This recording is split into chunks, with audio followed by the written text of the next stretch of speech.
is a life coach? A life coach basically guides you along the way in terms of dealing with the challenges of life and really unlocking your fullest potential. Right. So it's really an accountability partner. And I started out early as a life coach when I was just in my 20s. And that's based on personal life transformation. Pretty much, I struggled with issues of self-concept and finding out who I really was and what's my purpose on earth. So coming up as a teenager, I myself was a late bloomer. So in high school and so on, I wasn't really a student leader and all of that. But as I transitioned into university, I remember it was a UNICEF Child Researcher competition that I entered when I was in sixth form at St. Hugh's High. Fidelitas. Right. So my guidance counselor asked me to enter. At that point, never spoke publicly. I was wondering, how am I going to actually do this? I did it, and I didn't win, but I was named the best orator. Right. So coming from a life where I was basically a silent human being, born and raised in St. Thomas, riddled with many negative stereotypes, then here was I winning this competition, and then that was basically a catalyst for me. So I started searching to say, I really want to find myself. I found this concept, life coaching online. I'm like, whoa, phenomenal. There's actually this thing that can help you to build the life that you truly want. Right. So that's where it started. I went to NCU. I scraped through my CXCs from Mortby High School, then went to St. Hugh's, and then in university, having done life coaching, my grades transformed, my life transformed. I became an A student. I graduated valedictorian. Today, the rest of it is history. I'm an ambassador for the BOJ National Financial Inclusion Strategy. I run a social enterprise called NexxStepp's Lifelong Educational Services, where I basically multiply what would have happened for me and now do that for hundreds of young people. Awesome. There's a work that I do with a particular organization that is rooted in ontology. So it's really about self-awareness. And one of the things that we look at too is also... Our guests and their big words.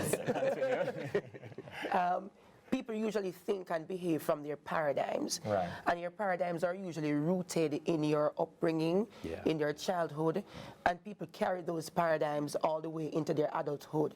So the way they form ideas, the way they think, the way they act, The way they resolve problems. the way they resolve problems, their personality in terms of how they act in terms of conflict resolution is all rooted in your paradigms. And what we need to be open to is that a paradigm shift is possible. On the personal level. But sometimes we're so stuck in how we were growing up. And in my interaction with young people, I do a lot of work with Heart Trust NTA as a part-time lecturer. And a lot of time I meet these young people and it's like they can't see from here to how they're going to advance. So you literally have to be plotting that path and saying to them, I see this potential in you, identify it and name it and call it for them. Because often there's they suggest that there's nobody in their surrounding that helps them to do that. And sometimes it's such an epiphany when you said, here, there's this potential in you, this is how you can unlock it. And there are all these possibilities. And for me, growing up, I've learned to trust the process and face the unknown. But often, once there's an unknown and they can't see the complete path, it's like they can't see the possibility. When I was on the Obama program, I met a man at a university, and as I told my story coming out of a rural area, and even when I come into Kingston, a lot of people always call me the country girl with the Kingston flair. I don't know if it's a compliment or not, right? As if Kingston has its own flair, outside of the publication. Right, and he said, you're a positive deviant. This was the first time I was hearing the word. So you're from an area, either it's a ghetto or a deep rural area or whatever.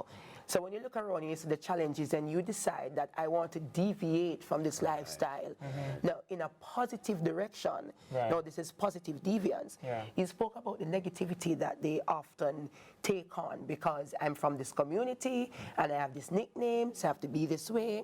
I usually say to them, it's totally possible to shift that mindset because, I like to talk about brain, right? So there's a part of our brain called the reticular activating system. So it's all about what you focus on. So whatever you focus on, more of that will come to you.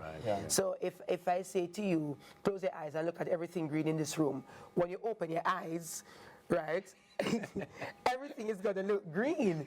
When I say the green screen. And when I say open, if I say no, open your eyes and tell me everything red, it's like you were not looking for red, so it takes you a second to pick it up.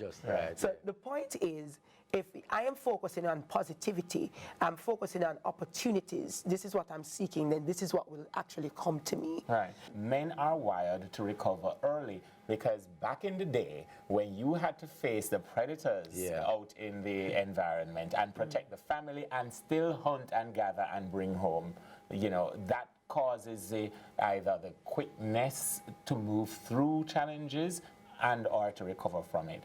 Now, there is also another thing called muscle memory, which is usually used to describe athletes and physically persons who are physically trained. But it also applies to the mind, even though the mind itself is not a muscle. That if you if you experience trauma and you continuously remember that trauma, it could be debilitating that you can't live outside of that traumatic experience without being coached through it.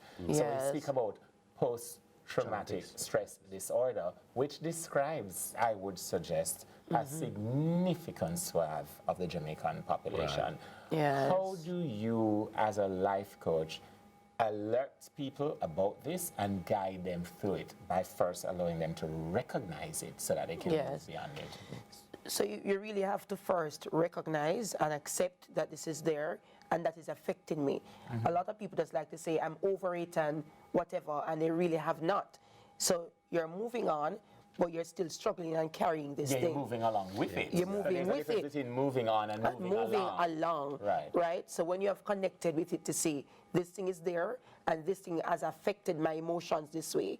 And oftentimes our males struggle to accept that they're being affected emotionally.